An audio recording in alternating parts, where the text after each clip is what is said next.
안녕하세요. 일본의 소식을 쉽고 빠르게 간추려서 전해드리는 오늘의 일본입니다. 8월 24일 화요일 오전 뉴스 보내드리겠습니다. NHK 보도에 따르면 23일 도쿄에서 2447명, 카나가와 2579명, 사이타마 1332명, 치바 1504명, 오사카 1558명, 홋카이도 420명, 오키나와 280명의 감염이 확인되는 등 총 16,841명이 확진 판정을 받은 것으로 파악되었습니다. 한편 오사카에서 8명, 도쿄에서 5명, 치바에서 4명, 야마구치에서 3명 등 총 32명의 사망이 발생하였습니다. 이로써 일본 내 누적 확진자 수는 132만 2,945명, 누적 사망자 수는 15,683명이 되었습니다.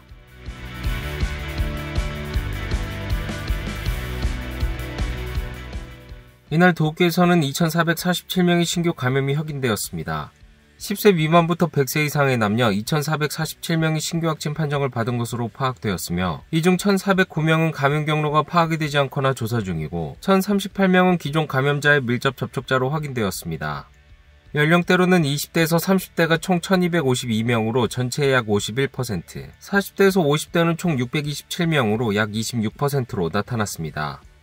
감염 경로로는 가정 내 감염이 636명으로 가장 많았으며 직장 내 감염이 164명, 시설 내 감염이 65명, 회식에서의 감염이 27명 등으로 확인되었습니다. 한편 이날 70대부터 80대까지의 남녀 5명이 사망하였으며 현재 중증 환자는 1명 증가한 272명, 입원 환자는 66명 증가한 4,034명으로 파악되었습니다. 이로써 도쿄의 누적 확진자 수는 31만 4,709명, 누적 사망자 수는 2,384명이 되었습니다. 다음 소식입니다. 이날 도쿄에서 확인된 신규 감염자는 2,447명, 그리고 전국의 중증 환자는 1,898명으로 11일 연속 사상 최다를 경신하고 있습니다. 이날 타무라 호생 노동상과 코이케 도지사는 회담을 가졌습니다. 急を要しない入院や手術の延期など、通常医療の制限なども視野に入れた上で、法に基づく協力を都内のすべての病院、そして診療所、そして医療従事者に要請をするというものであります。 호생노동성과 도쿄도는 개정 감염증법에 따라 도내 전 의료기관에 코로나19 환자를 수용하도록 요청하기로 결정하였습니다. 국가가 이 법에 따라 수용을 요청한 것은 처음 있는 일입니다. 정당한 이유 없이 요청에 따르지 않는 경우 권고하게 되며 따르지 않는 경우 병원명을 공표하게 됩니다. できる限りコロナに対応いただく病床の確保、それからですね、他のコロナをですね対応いただいていない医療機関の皆様方にも医療人材ですね、医師や看護師の皆様方、こういう方々のお力をですねお貸しをいただきたいということでのですね要請でございます。 병상이 다 차며 자택휴양을 통해 어떻게든 버틸 수밖에 없는 많은 감염자가 있는 가운데 의료 현장에서는 환자의 죽음과 마주하는 상황이 늘어나고 있습니다. 이곳은 재택의료 전문병원이 보건소의 의뢰를 받아 방문한 환자의 집입니다. 도내 맨션에서 아버지와 단둘이 살고 있는 55세의 남성입니다.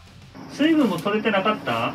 いや、水分はすごい取れて、いや、大体お水です。お水飲んでた？食事は？もうほとんど。もう食べきれなかった。 이 남성은 제1형 당뇨병을 앓고 있습니다. 이는 원인은 확실하지 않지만 췌장에 인슐린을 분비하는 세포가 파괴되는 것으로 인슐린 주사가 필수입니다. 患者さん急搬したいんですけど、8月12日コロナ陽性で、今日は BK 合併して血圧が下がってるっていう状況です。そうそうそう。一応ダメ元で聞いてます今。じゃあもう無理ってこと？ いや難しいだったら可能性あります？もう無理なら無理で。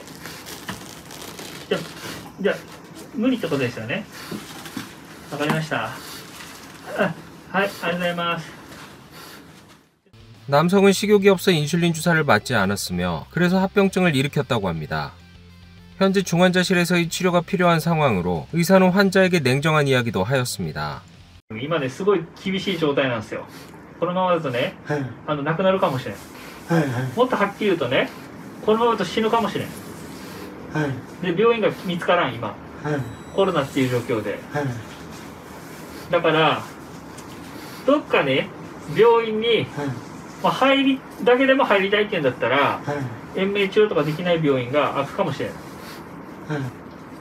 でも延命治療とかやって何が何でも助かりたいっていうとやっぱ病院側としても責任取れなくて受けられないってなっちゃうかもしれない、まあでも実際さっきも救急受けてくれなかったから厳しいと思うんだけど、どう思う？入院わかんないよね。わかんねえよな。 도내 병원이 아닌 타 지역의 병원에도 전화해봤지만 거절당했습니다. 혈중 산소 포화도가 90% 밑으로 내려갈 때도 있어 인공호흡기가 필요한 수준입니다. ごめんね。本当ごめんね。もう本当ギリギリの状況で今みんなで知恵を絞ってるから。ごめんね。はい。でも助けようと思ってる。 도착으로부터 약 1시간 후 이송할 수 있는 병원을 찾았습니다. 자택에는 걱정한 환자의 누나가 달려왔습니다. よろしくお願いします。頑張る。一応ね。お願いします。いや正直ね、病院決まらなかったらここでもう数時間以内で亡くなってたと思う。 잠시 후 구급대가 도착해 병원으로 이동을 하려던 그때 今このバイタルを伝えたら救命対応できないって言われたんですか？バイタルでは受けられない？バイタルが悪いので受けられないと。じゃあね、まあそんなことになるとは。 환자의 상태가 너무 나빠 병원에서 수용을 하지 못하겠다고 한 것입니다. 바로 다른 병원을 찾아보았지만 찾을 수 없었습니다. 誰が悪いってわけじゃないよ。本当にもう患者さん増えすぎて入るところがないっていうのは現実だから。本当申し訳ないとこだけどさ。決められなくてごめんっていうところあるんだけど。いやまだ諦めてはないけど。 かなり厳しい状況で。全然目当てはないの。考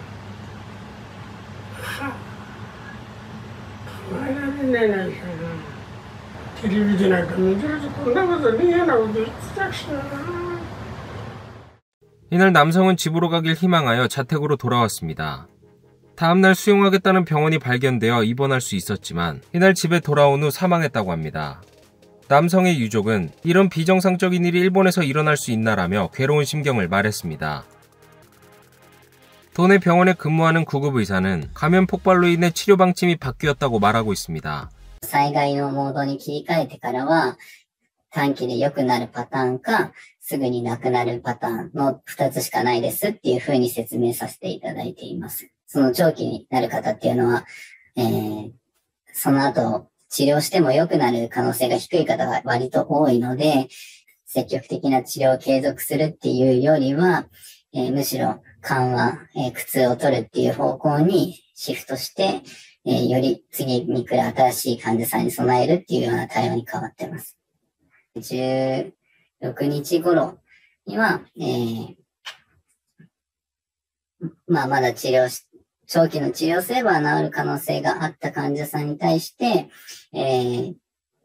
これ以上は厳しいですっていうようなお話をさせていただいて、その2日後程度には、治療撤退っていう形にさせていただきました。救命をすることを諦めて苦痛を取るっていう形にさせてもらいました。 병상은 항상 꽉 차 있어 환자를 선별할 수밖에 없는 상황이라고 합니다. 구급 현장에서 지금 당부하고 싶은 것은 基礎疾患があったり BMI25 を超えてたりっていうような人が、なるべく早期にワクチンを打っておくっていうのが一番の予防になると思っています。で、ワクチンを2回打って14日間経ってからの重症化っていう患者さんっていうのは本当に見ていないので、若年化しているのもそれの影響があるんだろうなっていうような印象を抱いています。 다음 소식입니다. 코로나 시국 속에 22일 치러진 요코하마 시장 선거. 사상 최다인 8명이 입후보하였지만 요코하마는 스가 총리의 지역구로 자민당에게 있어서는 질 수 없는 싸움이었습니다. 당선이 결정된 것은 입헌민주당이 추천하고 공산당과 사민당이 지원한 전 요코하마 시립대학 의학부 교수 야마나카 타케하루 씨입니다. 코로나 대책이나 카지노를 포함한 IR, 통합형 리조트의 유치 중지 등을 호소해 지지를 확대하였습니다. 스가 총리가 전폭적으로 지원한 최측근으로 알려진 전 국가공안 위원장 오코노기 하치로 씨와는 18만 표 차로 대승을 거두었습니다. 야마나카 씨의 승리에 달려온 요코하마 리조트 협회장으로부터는 이런 말도 나왔습니다. 菅も今日あたりやめるんじゃないの？いややめなきゃしょうがねえだろこれ。 다음날 아침 스가 총리는 大変残念な結果でありましたが、市民の皆さんが市政が抱えているコロナ問題とかさまざまな課題についてご判断をされたわけでありますから、そこは謙虚に受け止めたい。요코하마 시장 선거의 결과는 과연 향후 국정에 어떤 의미를 가지는 것일까요? 요코하마 시장 선거의 쟁점은 IR, 통합형 리조트의 유치. 오코노기 씨도 동일하게 IR의 유치 취소를 내걸고 입후보하였습니다. 이런 가운데 코로나19의 감염은 급 확대되었고 점차 스가 총리의 코로나 대응으로 쟁점이 옮겨가며 결국 야마나카 씨에게 참패하는 결과가 나왔습니다. 오코노기 씨는 스가 총리의 선거구에서도 2만 표 가까이 뒤지며 패배하였습니다. 스가 총리의 지역구에 거주하는 시민들은 やっぱりコロナでしょうね、今回は。何しろ政府のコロナ対策が非常に納得いかないので、IR はね意識しなかったです。もうコロナだけ。今の政党、与党に対しての信頼感が、ちょっと持てない。その国民感情とちょっともう大きくかけ離れてるから、本当にやっぱ不満を持ってますね。 지난 주말 테레비 아사히에서 실시한 여론조사에서 스가 내각 지지율은 25.8%로 지난달 조사보다 3.8%포인트 떨어졌습니다. 지지하지 않는다는 의견은 출범 후 가장 높은 48.7%였습니다. 정부의 코로나 대책에 대해서는 61%가 부정적으로 평가하였으며 백신 접종 진행 상황에 대해서는 65%가 잘 진행되지 않고 있다고 답하였습니다. 이러한 상황에 총재 선거 출마 의향에 대해 질문받은 스가 총리는 私、時期が来れば出馬させていただくのは当然だという趣旨の話をさせていただきました。その考え方に変わりはありません。 총리 본인은 출마를 생각한다고 말하였지만 여론조사에서 스가 총리의 인기는 이시바 시게루 전 간사장, 코노타로 규제개혁 담당상, 호이즈미 신지로 환경상에 이은 4번째였습니다. 다음 소식입니다. 정부는 25일 긴급사태 선언 지역을 확대하는 방향으로 검토에 들어갔습니다. 스가 총리는 23일 오후 5시경 관계 강요와 향후 대응의 협의에 들어갔습니다. 선언을 새로 발령하는 대상은 홋카이도와 기후, 아이치, 미에 등 토카이 지방 3개현을 중심으로 검토되고 있으며 만연방지 조치를 적용하는 지역의 확대도 검토되고 있습니다. 정부는 각지의 감염 상황을 지켜본 뒤 25일 선언 대상 지역 등을 공식 결정할 방침입니다. 다음 소식입니다. 국제올림픽위원회의 바흐 위원장이 또다시 일본을 방문하였습니다. 오전 9시 반경 바흐 위원장을 태운 자동차가 하네다 공항을 빠져나오는 모습이 보였습니다. 통상적으로 선수나 대회 관계자는 일본에 도착한 뒤 3일간의 격리를 요구하고 있지만 바흐 위원장은 국빈급 대접으로 격리를 면제받아 내일 열린 도쿄 패럴림픽의 개막식에 참석할 예정이라고 합니다. 다음 소식입니다. 급증하는 자택 요양자에 대한 새로운 대책이 시작하였습니다. 도쿄에서는 구 국립아동관에 설치된 산소 스테이션에서 환자의 수용을 시작하였습니다. 이곳에서는 자택요양 중 직접 구급 이송을 요청한 경증 환자에게서 산소 투여 등을 실시합니다. 24시간 체제로 의사나 간호사가 상주하며 최대 130명의 수용이 가능하다고 합니다. 다음 소식입니다. 일본의 3대 은행 중 하나인 미조은행의 일부 ATM에서 한때 이용할 수 없게 되는 시스템 장애가 또 일어났습니다. 미조은행이 전국에 설치한 ATM 약 5,300대 중 약 130대가 23일 정오 무렵부터 최대 90분간 사용할 수 없는 상태가 되었습니다. 원인은 ATM의 네트워크 상태의 불안으로 알려졌으며 현재는 복구되었습니다. 미조은행에서는 20일 올해 들어 5번째의 시스템 장애가 발생하며 창구에서 거래를 일시적으로 할 수 없는 문제가 발생하였습니다. 미조 측은 이번 ATM 문제에 대해 20일의 시스템 장애와는 관계가 없다고 설명하였습니다. 또 고객님께 불편을 끼쳐드려 사과의 말씀을 드린다는 입장을 발표하였습니다. 오늘의 일본 소식은 여기까지입니다. 시청해주셔서 감사드리며 즐거운 하루 되시길 바라겠습니다. 저는 또 새로운 소식으로 찾아뵙도록 하겠습니다. 이그저TV였습니다.